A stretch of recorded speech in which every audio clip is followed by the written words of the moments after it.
ஜகாத்துல் ஃபித்ரினுடைய நோக்கம் உண்மையிலே என்ன? பெருநாள் தினத்தை எல்லாரும் சந்தோஷமாக கொண்டாட வேண்டும் என்று சொல்றது. அந்த நேரத்துல யாருமே எங்களுக்கு அந்த சந்தோஷத்தை கொண்டாடுவதற்கான வாய்ப்பு இல்ல என்று சொல்ற அந்த கவலைய யாரும் படக்கூடாது. என்னடா பெருநாள் தினம் என்று சொல்வதே சந்தோஷப்படுதல் என்று சொல்றது தான் அதனுடைய இபாதத். ஜகாத்துல் ஃபித்ர் கொடுக்கிற என்று சொல்றது ஒவ்வொரு ஆளுக்கும் அது கடமை. அது ஏன் என்று சொன்னா அந்த சந்தோஷத்தை நாங்க மேக்சிமம் விரிவுபடுத்தணும்.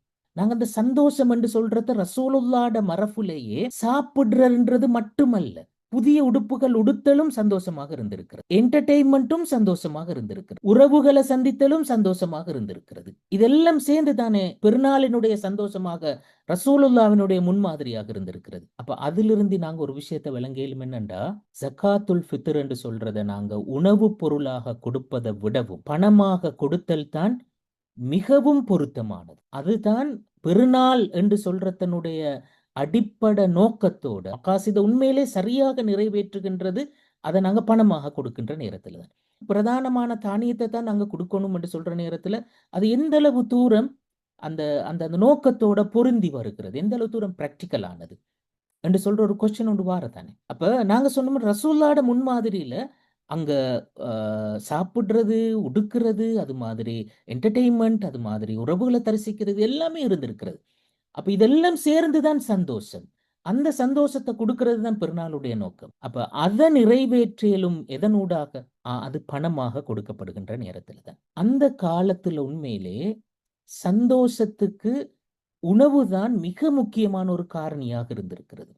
ஏண்டா அந்த வாழ்க்கை சூழல் மிச்சம் எளிமையான வாழ்க்கை சூழல். ஆனா இப்புள்ள உலகம் அப்படியே இருக்கிற. இப்புள்ள உலகத்துல சந்தோஷம் என்று சொல்றது உண்மையிலே இந்த இந்த எல்லாத்தையுமே சேர்த்ததுதான். அப்ப அதுக்கு நாங்க உணவு பொருளாக அதை கொடுத்தல் என்று சொல்றதை விட பணமாக கொடுக்கிற நேரத்துல தான் இந்த முழுமையான நோக்கத்தை நாங்க சரியாக அடைஞ்சு கொள்ளலாம். ஆனா நான் இங்க சொல்ல வரல் ஒரு நாளும் தானியமாக கொடுத்தல் பிழையானதுண்டோ அப்படி சொல்றதுக்கு இல்லை. ஏனண்டா இப்ப 4 மதுகபுகள்லையும் ஷாஃபி மதுகப், ஹம்பலி மதுகப், மாலிகி மதுகப் 3 மதுகபுகளும் அதை தானியமாக கொடுக்க வேண்டும் என்ற கருத்தை தான் சொல்லியிருக்கிறார்கள். ஹனஃபி மதுகப் தான் அதை பணமாக கொடுக்க முடியும் என்ற கருத்தை சொல்லியிருக்கிறார்கள். அப்ப மார்க்கத்துல இடம் இருக்கிறது.